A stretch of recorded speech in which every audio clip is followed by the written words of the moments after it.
क्या आपने इस साल के लिए अपना सारा इन्वेस्टमेंट कर दिया है, सारी बचत कर ली है? क्या आपने अपना टैक्स बचाने का इंतज़ाम कर लिया है?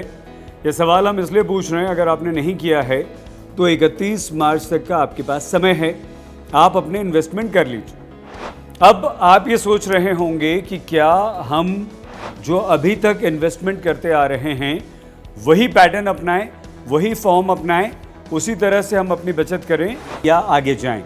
ये हम इसलिए कह रहे हैं क्योंकि अगर आपके मन में कोई भी कंफ्यूजन है तो उसे दूर करना आपको ज़रूरी है।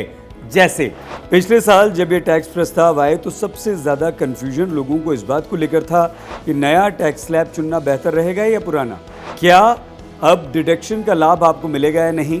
अगर आपने नया सिस्टम अपना लिया है तो क्या आप पुराने सिस्टम में जा सकते हैं या नहीं, पुराने सिस्टम के हिसाब से आप अपना इन्वेस्टमेंट या बचत कर सकते हैं या नहीं। टैक्स के जो जानकार लोग हैं वो ये कहते हैं कि अगर आपने नया सिस्टम अपना लिया है इन्वेस्टमेंट के लिए और अब आपको ये एहसास होता है, आपको लगता है कि नहीं पुराना सिस्टम जो था वो ज़्यादा बेहतर है, पुराना टैक्स स्लैब है, उसी के हिसाब से हमें इन्वेस्टमेंट करना है, तो आप बिल्कुल उसमें जा सकते हैं। घबराने की, परेशान होने की आपको कोई ज़रूरत नहीं है।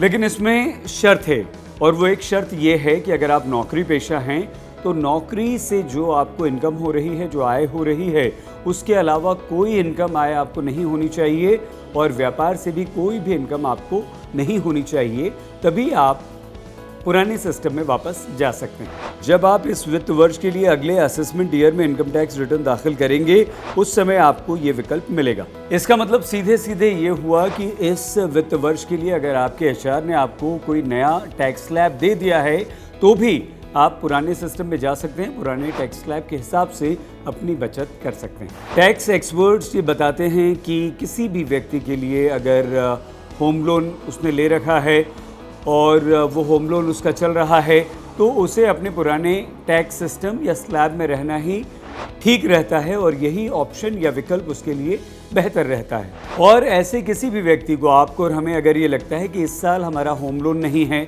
या हम कोई नया लोन नहीं ले रहे हैं, तो ऐसी स्थिति में हम नए स्लैब को या नए सिस्टम को आसानी से अपना सकते हैं, वो हमारे लिए फ़ायदेमंद होगा। लेकिन आप प्लीज़ इस बात का ध्यान रखिएगा कि नए टैक्स स्लैब में लगभग सभी पुराने डिडक्शंस को ख़त्म कर दिया गया है, इसलिए पुराने स्लैब में रहने से आपको फ़ायदा होगा। वैसे कुल मिलाकर सरकार आपको और हमें 100 रियायतें देती हैं, लेकिन अगर नए टैक्स स्लैब में आप जाते हैं तो आपको 70 रियायतें छोड़नी पड़ेंगी अगर नए स्लैब का आपको फ़ायदा लेना है तो।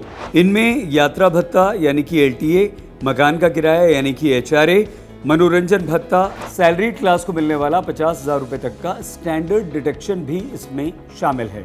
इस नए टैक्स स्लैब में इनकम टैक्स के सेक्शन 80C 80D 24 के तहत मिलने वाली रियायतें ख़त्म कर दी गई हैं।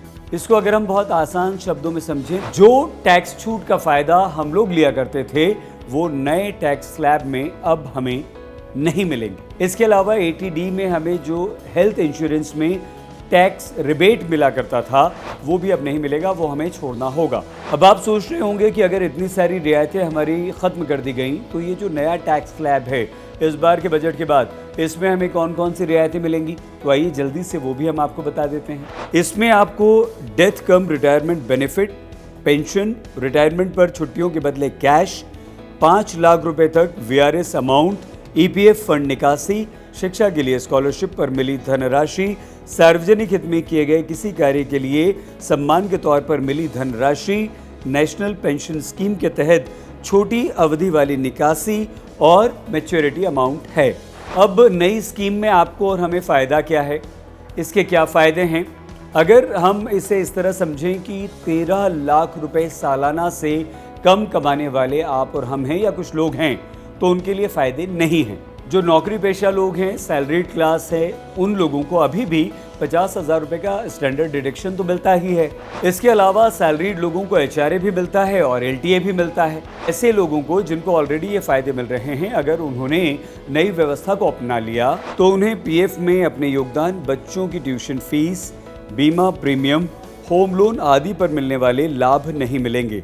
और इन सब बातों के आधार पर जो जानकार हैं, टैक्स के जानकार, वो ये कहते हैं कि नौकरी पेशा लोगों के लिए ये नया टैक्स सिस्टम जो है वो ठीक नहीं है। इसलिए आप पुराने सिस्टम, पुरानी व्यवस्था पर ही रहें तो आपको फायदा होगा।